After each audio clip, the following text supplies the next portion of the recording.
Hello my dear friend and student, welcome to my YouTube channel naval academy. आज हम इस session में पढ़ेंगे टेंस। तो चलिए आज का सेशन शुरू करते हैं। टेंस टेंस मीन्स होता है काल, और काल मीन्स होता है समय। और टेंस जो है वो क्रिया के होने या करने के समय का बोध कराता है। यहाँ पे इसका डिफिनीशन है, the tense of a verb shows the time of an action or event. उसी को हम क्या कहेंगे? टेंस कहेंगे। हिंदी में इसका डिफिनीशन है, टेंस क्रिया के होने या करने के समय का बोध कराता है। उसी को हम क्या कहते हैं? काल कहते हैं, समय कहते हैं। तो आइए एग्जाम्पल देखते हैं। जैसे कहा जाए, मोहन एक पत्र लिखता है, तो हो जाएगा Mohan writes a letter. Mohan writes a letter. जैसे कह दिया जाए, वह गया, हो जाएगा ही वेंट।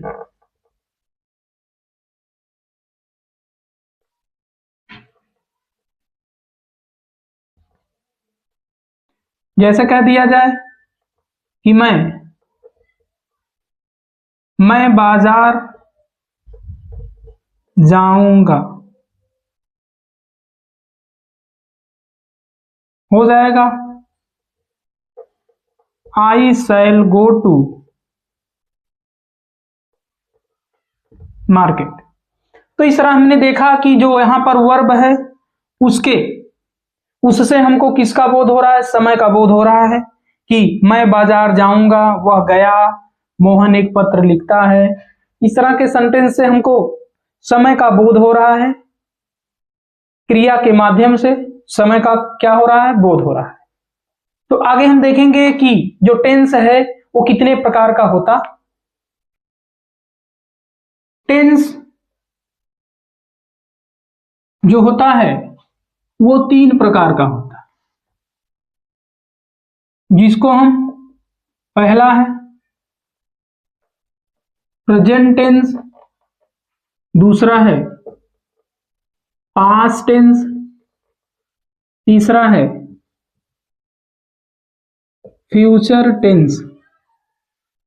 प्रेजेंट टेंस को हिंदी में कहते हैं वर्तमान काल, पास्ट टेंस को हिंदी में कहते हैं भूतकाल, और तीसरा है फ्यूचर टेंस, इसको हिंदी में भविष्य काल कहते हैं। वर्तमान काल, जो समय क्या हो रहा है? चल रहा है। इस समय मैं आपको पढ़ा रहा हूं, ये कौन सा जो है टेंस में आएगा? वो प्रेजेंट टेंस में आएगा, वर्तमान काल में आएगा। और जो बीत गया वो आपका क्या आएगा? वो भूतकाल में आएगा। और जो आने वाला समय है वो क्या आएगा? वो फ्यूचर टेंस में आएगा। एक एक एग्जांपल देखते हैं। जैसे वह एक पत्र लिखता है, हो जाएगा ही राइट्स अ लेटर। तो ये वह एक पत्र लिखता है जिससे हमको वर्तमान समय का बोध हो रहा है, तो हो जाएगा। जैसे वह खाना खाया, तो ये घटना है वो क्या हो गई? बीत चुकी है। कि वह खाना क्या किया है? खा लिया है। ये बात क्या हो गई? बीत चुकी है। तो जो बीती हुई बात को हम भूतकाल यानी पास्ट टेंस में पढ़ते हैं, बन जाएगा ये आपका he ate the food. He ate the food. वह विद्यालय जाएगा। फ्यूचर टेंस का एग्जांपल, वह बाजार जाएगा, तो हो जाएगा he will go to school. तो इस प्रकार से हमने प्रेजेंट टेंस का एक एग्जाम्पल और पास्ट टेंस का एक एग्जाम्पल और फ्यूचर टेंस का एक एग्जाम्पल से हमने इस टेंस को डिटेल्स में जाना कि प्रेजेंट टेंस क्या होता है, पास्ट टेंस क्या होता है, फ्यूचर टेंस क्या होता है। अब आगे देखेंगे हम कि प्रेजेंट टेंस और पास्ट टेंस और फ्यूचर टेंस के कितने कितने भेद होते हैं। जो टेंस है वो 3 प्रकार का होता है और प्रत्येक टेंस के जो है 4 भेद होते हैं। आइए देखते हैं।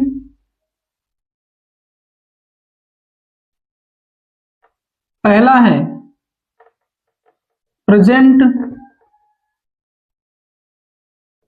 Present indefinite tense. दूसरा है present continuous tense.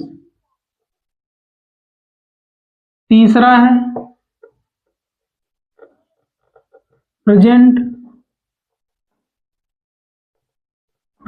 Perfect tense. और चौथा है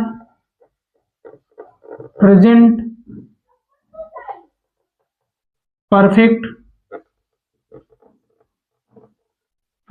परफेक्ट कॉन्टिन्यूअस टेंस। इसी प्रकार से पास्ट का भी देखेंगे। पास्ट टेंस जो है वो भी 4 प्रकार का होता है। पहला है पास्ट इंडेफिनिट,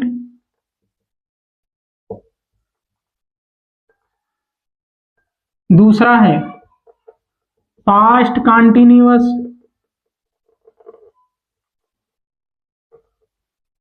तीसरा है पास्ट परफेक्ट टेंस और चौथा है past perfect continuous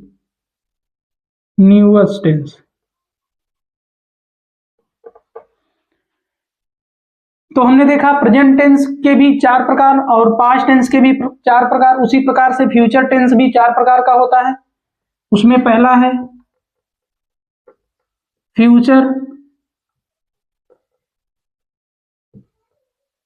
future indefinite tense, दूसरा फ्यूचर कॉन्टिन्यूअस टेंस, तीसरा है फ्यूचर परफेक्ट टेंस और चौथा है फ्यूचर परफेक्ट कॉन्टिन्यूअस टेंस। एक बार और इसको देख लेते हैं। प्रेजेंट टेंस के 4 प्रकार होते हैं। Present indefinite tense, present continuous tense, present perfect tense, present perfect continuous tense. उसी प्रकार से पास्ट टेंस के भी 4 प्रकार होते हैं। Past indefinite tense, past continuous tense, past perfect tense, past perfect continuous tense. Future tense भी 4 प्रकार का है। पहला है फ्यूचर इंडेफिनिट टेंस, दूसरा फ्यूचर कॉन्टिन्यूअस टेंस, तीसरा फ्यूचर परफेक्ट टेंस और चौथा है फ्यूचर परफेक्ट कॉन्टिन्यूअस टेंस। अब यहां एक एक करके हम प्रेजेंट टेंस का जो 4 प्रकार है, पास्ट टेंस का जो 4 प्रकार है, फ्यूचर टेंस का जो 4 प्रकार है, एक एक प्रकार को हम डिटेल्स में जाने। तो आइए आगे चलते हैं और सबसे पहले हम पढ़ेंगे प्रेजेंट इंडेफिनिट टेंस। पहला है प्रेजेंट इंडेफिनिट टेंस। इसकी जो हेल्पिंग वर्ब होती है वो डू या डज होती है। पहचान कि जिस हिंदी वाक्य के अंत में ता है, ता हूं, ता है, ता हूं, ती है, ते हैं, ते हूं,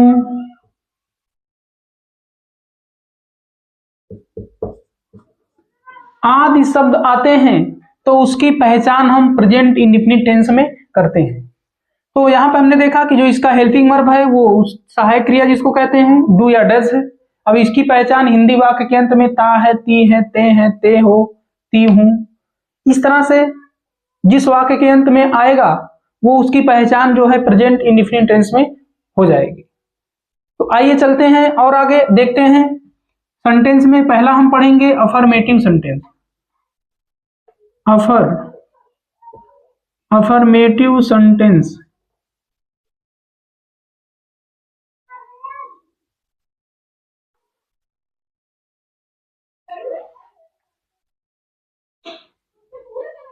अफर्मेटिव सेंटेंस में जो इसका कंट्रैक्शन बनेगा, सबसे पहले हम लिखेंगे सब्जेक्ट वर्ब के फर्स्ट फॉर्म में यस या ईएस, फिर उसके बाद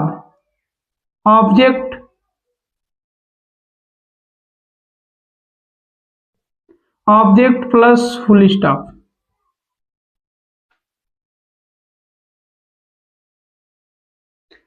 अफर्मेटिव सेंटेंस बनाएंगे तो सबसे पहले हम सब्जेक्ट लिखेंगे, वर्ब के फर्स्ट फॉर्म में यस या ईएस लगाएंगे, ऑब्जेक्ट लिखेंगे, फिर फुल स्टॉप लगाएंगे। अब यहां नोट में आपको ध्यान देना है, अगर हमारा सब्जेक्ट क्या होगा, ही होगा, अगर सब्जेक्ट ही होगा, सी होगा, इट होगा या किसी का नाम होगा, तब हम वर्ब के फर्स्ट फॉर्म में यस या ईएस लगाते हैं। कब लगाएंगे? जब सब्जेक्ट हमारा ही होगा, सी होगा, इट होगा या किसी का नाम होगा या कोई नाउन होगा, तब वहां पर हम क्या करेंगे, वर्ब के फर्स्ट फॉर्म में यस या ईएस लगाएंगे। और बाकी अगर आई आ जाए, वी आ जाए, यू आ जाए, दे आ जाए या कोई प्लूरल वर्ड्स आ जाए, अगर कोई प्लूरल वर्ड्स आ जाएगा तब हम क्रिया में यानी कि वर्ब के फर्स्ट फॉर्म में यस या ईएस नहीं लगाते हैं। ये दोनों बातें बहुत महत्वपूर्ण है, इसको ध्यान देना जरूरी है कि जब सब्जेक्ट हमारा ही, सी, इट या किसी का नाम होगा तब वहां हम वर्ब के फर्स्ट फॉर्म में यस या ईएस लगाएंगे। अगर हमारा जो सब्जेक्ट होगा, अगर सब्जेक्ट हमारा आई है, वी है, यू है, दे है या कोई प्लूरल वर्ड्स होगा तो वहां पर हम क्रिया में यस या ईएस नहीं लगाएंगे। तो ये आपको ध्यान देना है, सब्जेक्ट होगा सबसे पहले, सब्जेक्ट के बाद हम वर्ब के फर्स्ट फॉर्म में यस या ईएस लगाएंगे। अगर यस या ईएस कब लगाएंगे? जब हमारा सब्जेक्ट क्या होगा, ही, सी, इट या किसी का नाम होगा, तब हम क्रिया में यस या ईएस लगाएंगे, नहीं तो नहीं लगाएंगे। अगर हमारा सब्जेक्ट जो है आई है, वी है, यू है, दे है या कोई प्लूरल वर्ड्स होगा तब हम उस क्रिया में यस या ईएस नहीं लगाएंगे। जैसे कह दिया जाए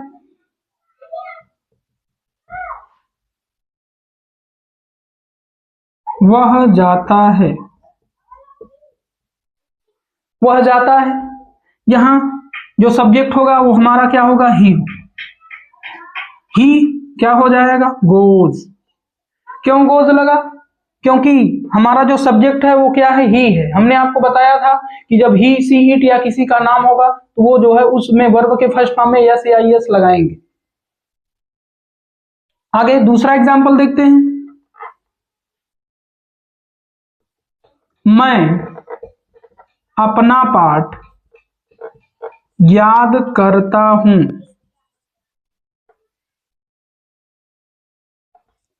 मैं अपना पाठ याद करता हूं, तो हिंदी वाक्य के अंत में ता है, ती है, ते हैं। आप यहां पे देखिए ता हूं आ गया, तो इसकी पहचान हम प्रेजेंट इंडेफिनिट टेंस में करेंगे।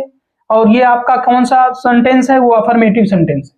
तो इसका जब हम बनाएंगे तो इस कंट्रैक्शन के हिसाब से बनाएंगे। बनेगा सब्जेक्ट हमारा आई है, आई के बाद वर्ब के फर्स्ट फॉर्म में यस या ईएस नहीं लगेगा। क्यों नहीं लगेगा? क्योंकि जो हमारा सब्जेक्ट है वो आई है। हमने आपको बताया था आई है, वी है, यू है, दे है या कोई प्लूरल वर्ड्स होगा तो हम क्रिया में एस या एस नहीं लगाएंगे। तो आई, फिर उसके बाद यहाँ पे वर्ब होगा हमारा learn, I learn my lesson, मैं अपना पाठ याद करता हूं, आई लर्न माई लेसन। और एग्जाम्पल देखते हैं, हम लोग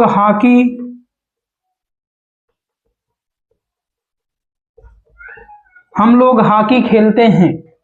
तो सेंटेंस हमारा है हम लोग हॉकी खेलते हैं, जब हम बनाएंगे तो हम लोग की अंग्रेजी वी हो जाएगा, और वी के हिसाब से हम वर्ब में एस या एस नहीं लगाएंगे, तो हो जाएगा वी प्ले द हॉकी। बन गया, हम लोग हॉकी खेलते हैं बन जाएगा वी प्ले द हॉकी। और एग्जाम्पल देखते हैं, सीता एक मधुर गीत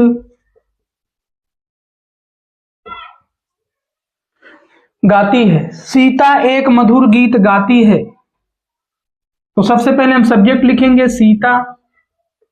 सीता किसी का नाम है, नाउन है, तो हम क्रिया में यस या यस लगाएंगे। सीता गाती है,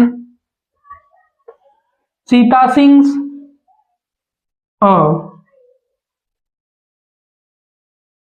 स्वीट सॉन्ग,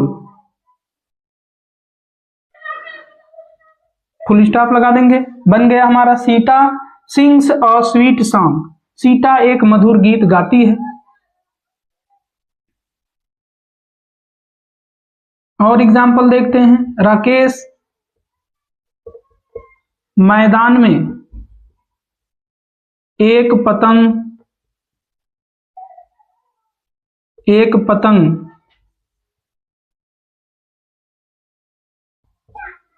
उड़ाता है। यहां पर हिंदी वाक्य के अंत में ता है आ गया, ये इसकी पहचान प्रेजेंट इंडेफिनिट टेंस में करेंगे, और जब इसका हम ट्रांसलेशन करेंगे तो हो जाएगा राकेश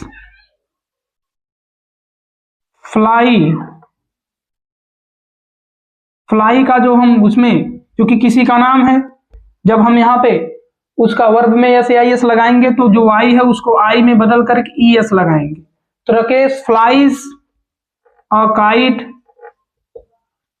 इन द फील्ड, बन गया Rakesh flies a kite in the field. तो इस प्रकार से हमने देखा कि जो प्रेजेंट इंडेफिनिट टेंस का अफर्मेटिव सेंटेंस है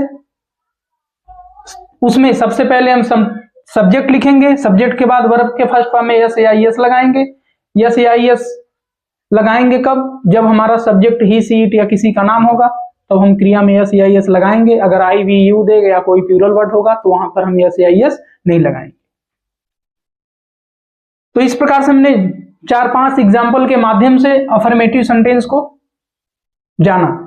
आगे चलते हैं और दूसरा सेंटेंस हम पढ़ेंगे निगेटिव सेंटेंस। दूसरा है negative sentence,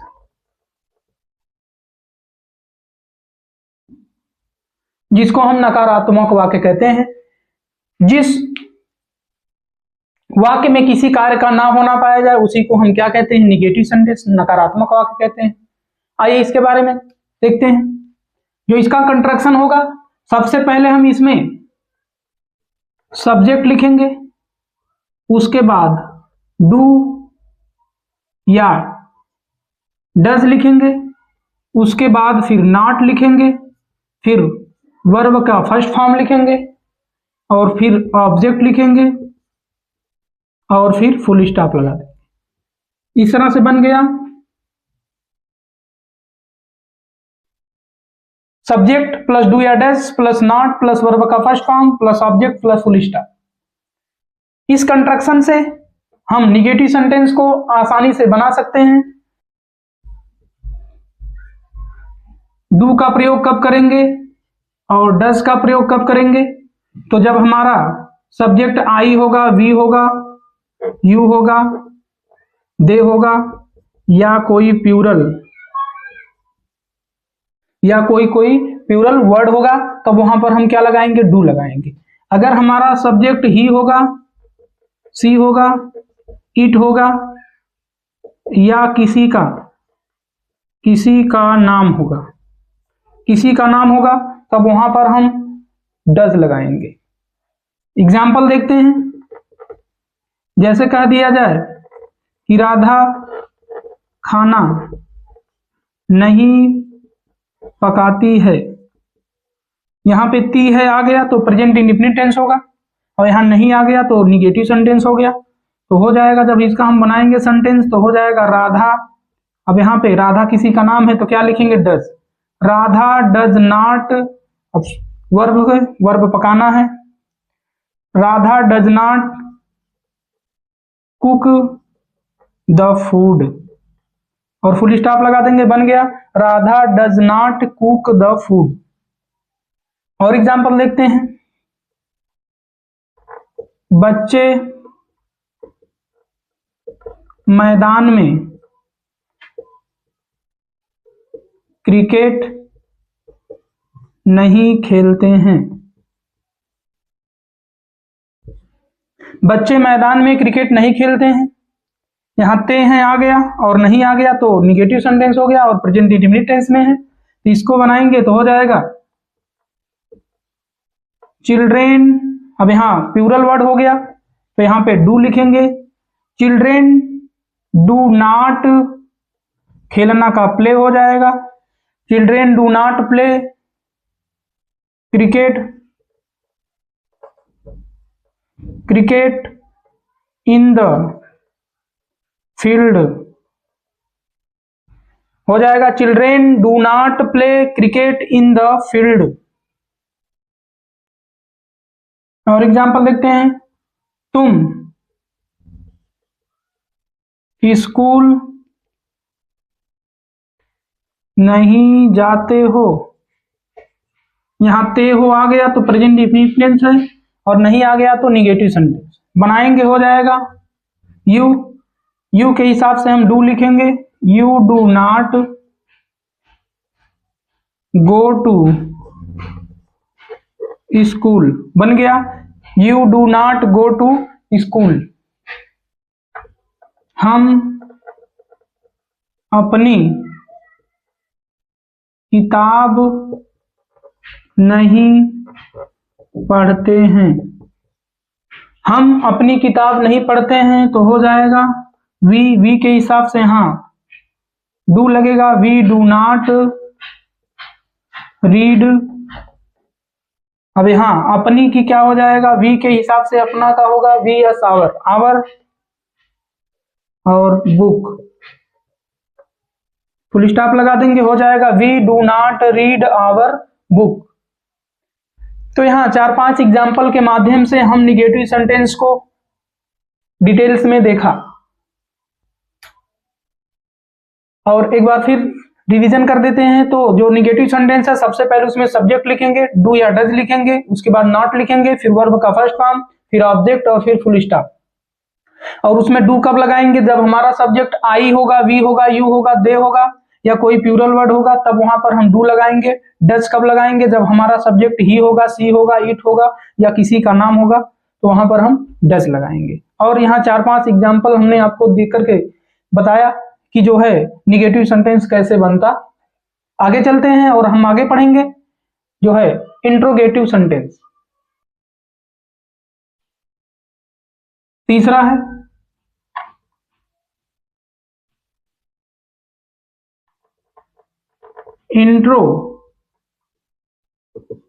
interrogative sentence. Interrogative sentence जिसको हम प्रश्नवाचक वाक्य भी कहते हैं। और जो इंट्रोगेटिव सेंटेंस होता है वो 2 प्रकार का होता है, एक होता है यस या नो टाइप, दूसरा होता है WS टाइप। तो सबसे पहले हम ए में देखेंगे यस या नो टाइप। और जब वाक्य क्या से प्रारंभ हो, जब वाक्य क्या से जब वाक्य क्या से प्रारंभ हो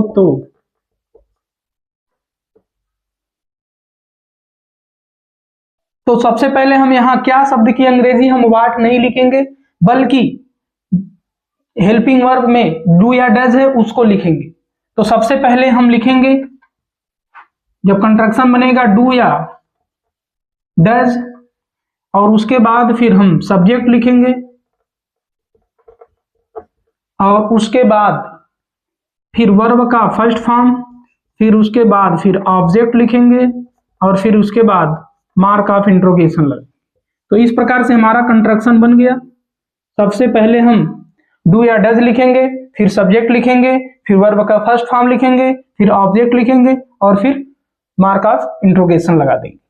और हमने आपको बताया इससे पहले कि निगेटिव सेंटेंस में डू का प्रयोग कब करेंगे, डज का प्रयोग करेंगे कब।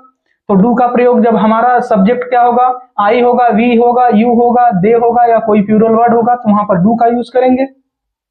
और जहां पर ही होगा, सी होगा, इट होगा, या किसी का नाम होगा, तो वहां पर हम डज का प्रयोग करेंगे। एग्जाम्पल देखते हैं। क्या राम बाजार जाता है? क्या राम बाजार जाता है बन जाएगा। सबसे पहले क्या शब्द की अंग्रेजी हम वाट नहीं लिखेंगे, बल्कि हेल्पिंग वर्ब डू या डज लिखेंगे। यहां नाम आ गया, किसी का नाम होगा, तब हम क्या लिखेंगे, डज लिखेंगे। तो सबसे पहले यहां लिखेंगे डज राम, उसके बाद वर्ब लिखेंगे गो, उसके बाद टू, फिर ऑब्जेक्ट लिखेंगे मार्केट,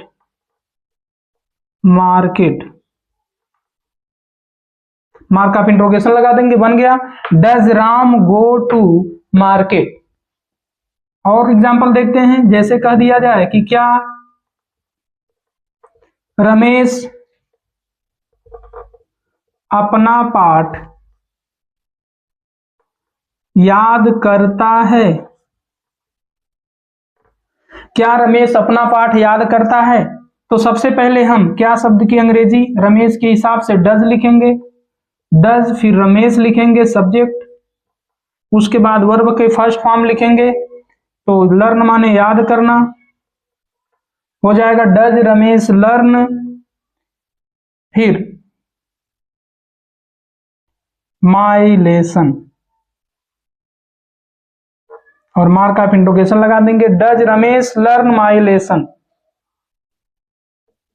क्या तुम्हारी मां तुमसे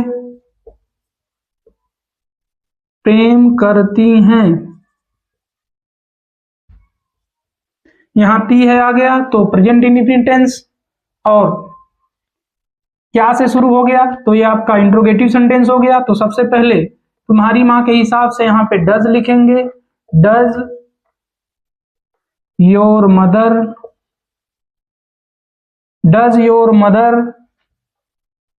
लव टू यू, हो गया does your mother love to you. क्या तुम्हारी मां तुमसे प्रेम करती हैं या प्यार करती हैं, तो बन जाएगा does your mother love to you. और एग्जांपल देखते हैं। क्या नेहा अपना गृह कार्य करती है? क्या नेहा अपना गृह कार्य करती है, तो हो जाएगा डज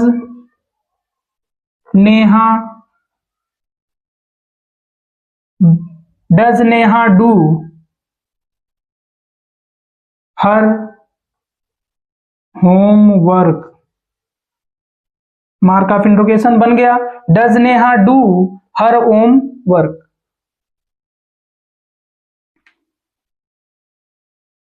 तो इस प्रकार से हमने देखा कि जो अब इंट्रोगेटिव सेंटेंस है, और जो उसमें भी जब वाक्य क्या से प्रारंभ हो तो उसको हम उसका अनुवाद कैसे बनाते हैं। तो सबसे पहले डू या डज लिखेंगे, फिर सब्जेक्ट लिखेंगे, फिर वर्ब का फर्स्ट फॉर्म, फिर ऑब्जेक्ट, और फिर मार्क ऑफ इंट्रोगेशन। और यहाँ 4-5 एग्जाम्पल के माध्यम से हम इंट्रोगेटिव सेंटेंस को डिटेल्स में जाना। आगे इसी में देखते हैं इसका इंट्रोगेटिव निगेटिव सेंटेंस जब वाक्य क्या से प्रारंभ हो और उसमें नहीं भी आए तब उस सेंटेंस को कैसे बनाते हैं। जब वाक्य क्या से प्रारंभ हो और उसमें नहीं आए तो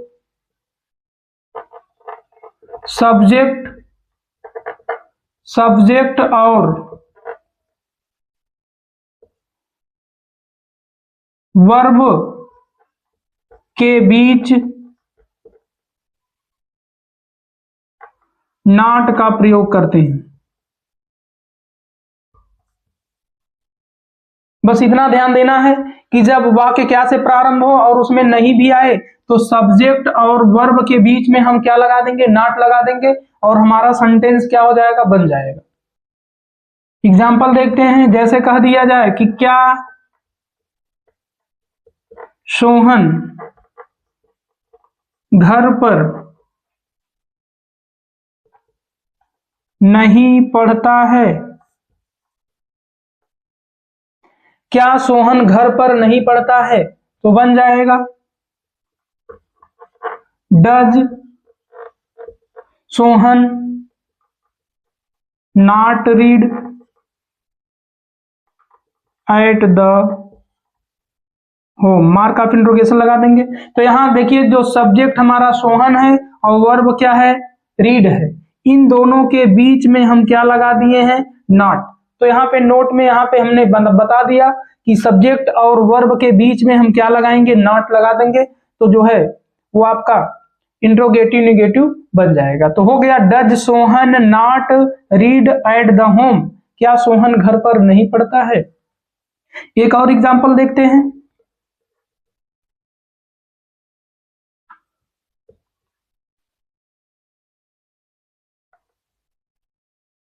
क्या अध्यापक बच्चों को नहीं पढ़ाते हैं।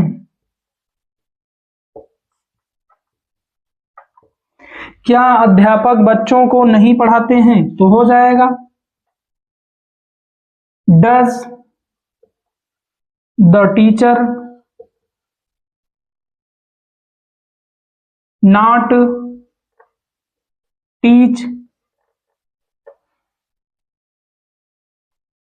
To children.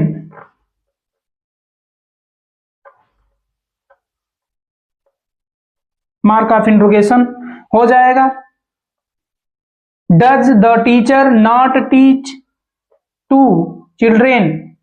क्या अध्यापक बच्चों को नहीं पढ़ाते हैं। तो इस प्रकार से हमने देखा कि जो सब्जेक्ट और वर्ब के बीच में हम क्या लगाएंगे, नॉट लगा देंगे, तो वो जो है इंट्रोगेटिव निगेटिव बन जाएगा। आगे चलते हैं, ए नंबर हमने देखा, बी नंबर देखेंगे। जब प्रश्नवाचक शब्द वाक्य के बीच में आए तब उसको कैसे बनाते हैं। में बी नंबर देखेंगे, जब प्रश्नवाचक शब्द वाक्य के बीच में आए तो, जब प्रश्नवाचक शब्द वाक्य के बीच में आए तो सबसे पहले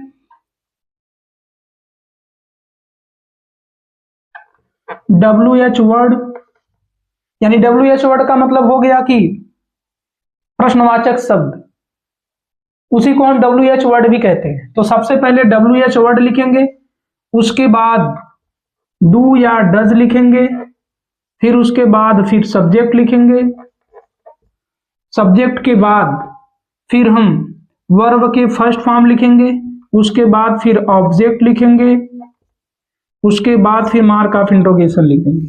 तो इस तरह से हमारा कंस्ट्रक्शन बन गया कि सबसे पहले हम क्या लिखेंगे, WH वर्ड या क्वेश्चन वर्ड या प्रश्नवाचक शब्द या इंट्रोगेटिव वर्ड, उसके बाद डू या डज लिखेंगे, फिर सब्जेक्ट लिखेंगे, फिर वर्ब का फर्स्ट फॉर्म लिखेंगे, फिर ऑब्जेक्ट लिखेंगे और फिर मार्क ऑफ इंट्रोगेशन लिखेंगे। तो कंस्ट्रक्शन से हम जो है इंट्रोगेटिव सेंटेंस जब प्रश्नवाचक शब्द वाक्य के बीच में आएगा तो उसको हम बना देंगे। एग्जाम्पल देखते हैं, तुम देर तक क्यों पढ़ते हो। तो सबसे पहले यहां पे लिखेंगे क्यों की अंग्रेजी वाई, वाई के बाद हम डू या डज लिखेंगे, तुम के हिसाब से यहाँ डू लिखेंगे, वाई डू, फिर सब्जेक्ट लिखेंगे, सब्जेक्ट तुम है, यू हो गया, वाई डू यू, उसके बाद वर्ब लिखेंगे रीड, उसके बाद लिखेंगे टिल, टिल एट,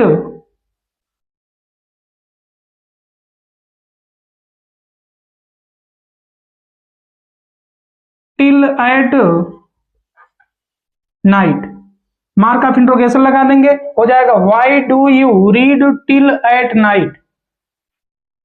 दूसरा एग्जांपल है, आपको विज्ञान कौन पढ़ाता है, तो कौन की अंग्रेजी सबसे पहले लिखेंगे हु, उसके बाद आपको हिसाब से क्या हो जाएगा, यहाँ पे डू हो जाएगा, फिर यू हो जाएगा, हु डू यू, यहां पढ़ाना का टीच हो जाएगा, who do you teach science,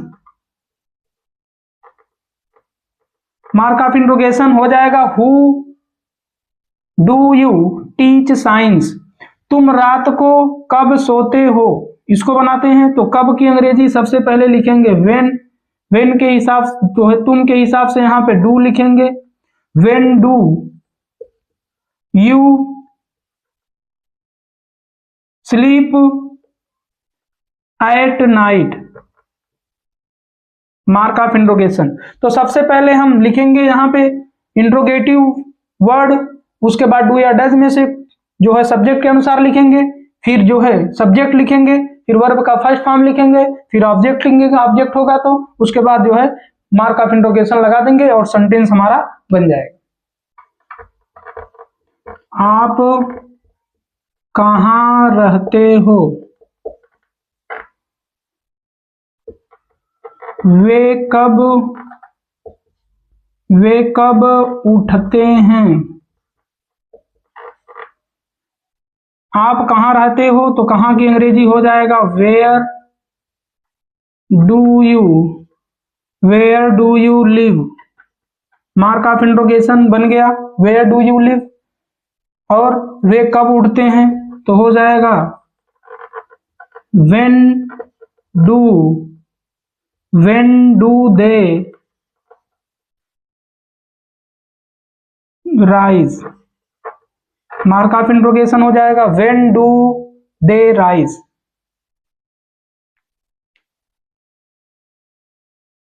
तो इस प्रकार से हमने देखा कि जो इंट्रोगेटिव सेंटेंस में बी यानी जब प्रश्नवाचक शब्द वाक्य के बीच में आए तो उसका हम कंस्ट्रक्शन और 4-5 एग्जाम्पल के माध्यम से उसको डिटेल्स में जाना। आगे हम देखेंगे जो है जब प्रश्नवाचक शब्द वाक्य के बीच में आए और उसमें नहीं आए तब क्या करते हैं उसको देखते हैं।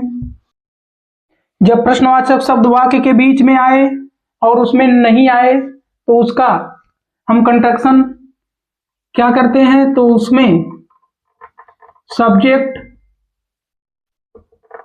और वर्ब के फर्स्ट फॉर्म के बीच नॉट का प्रयोग कर देते हैं, यानी सब्जेक्ट और वर्ब के बीच में हम किसका प्रयोग करेंगे, नॉट का। यहां पर नॉट का प्रयोग कर देंगे सब्जेक्ट और वर्ब के बीच में, तो आपका जो है इंट्रोगेटिव नेगेटिव बन जाएगा। जैसे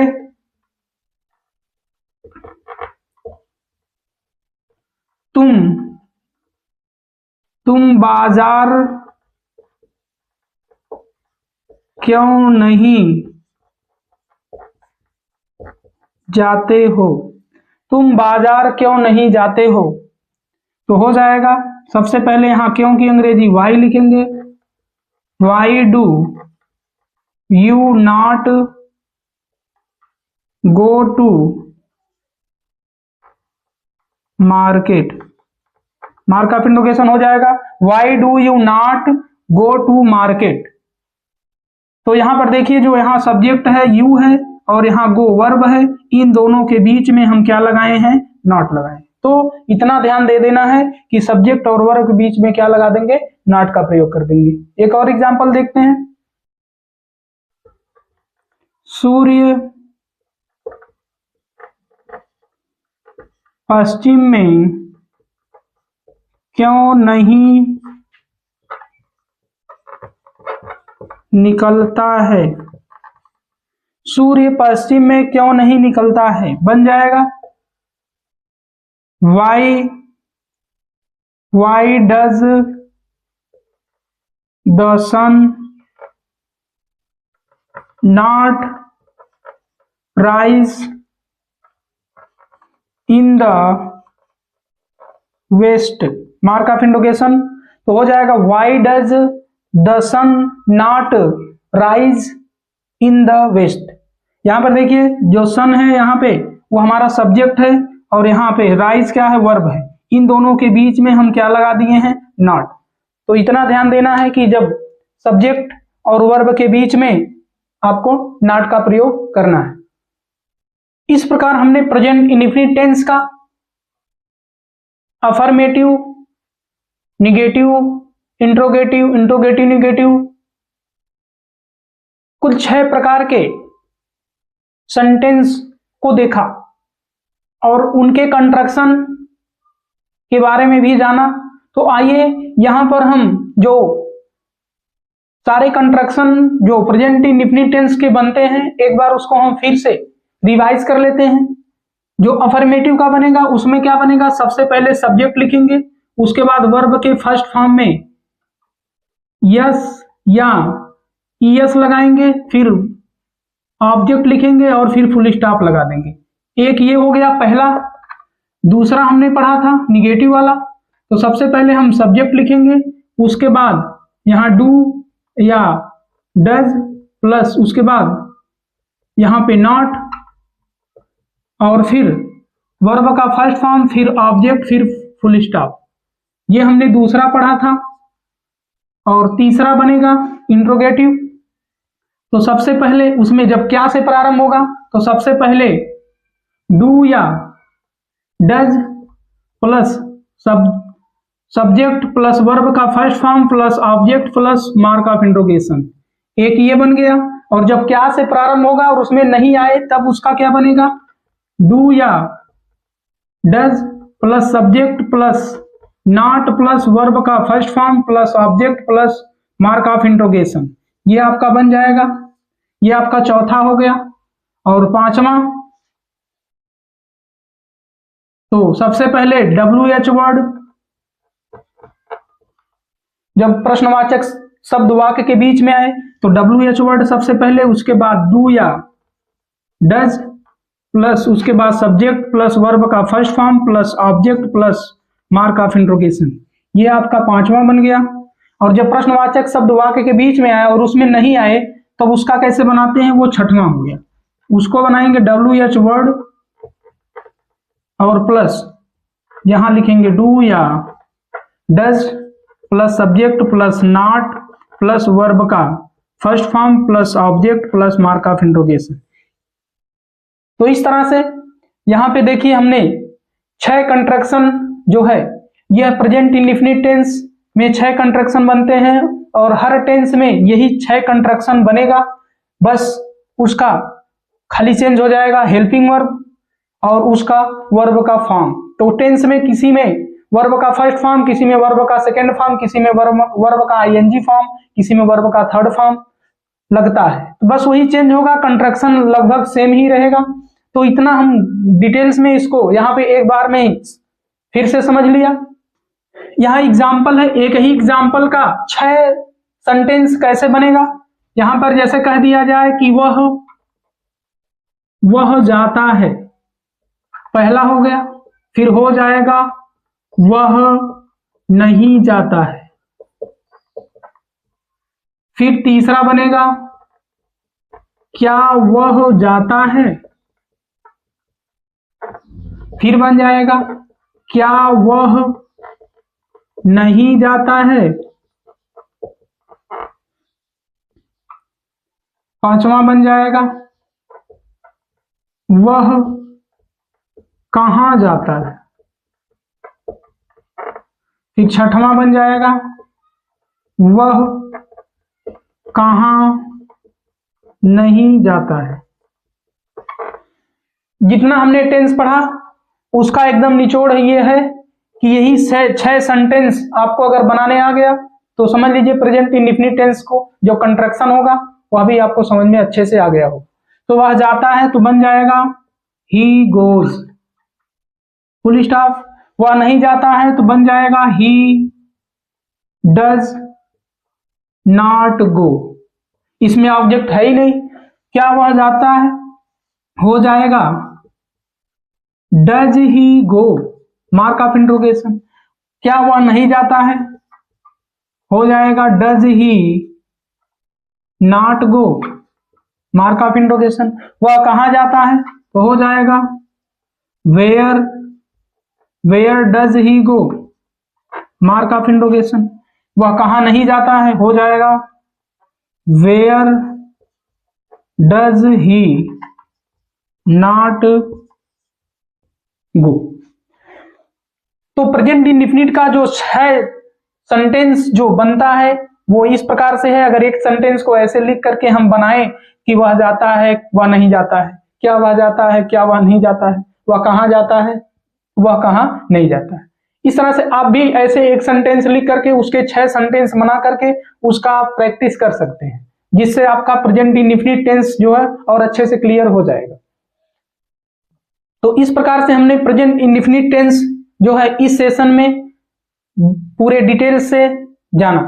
तो ये सेशन आपको कैसा लगा कमेंट करके जरूर बताएं। मिलते हैं एक नए सेशन में एक नए वीडियो के साथ, तब तक के लिए जय हिंद।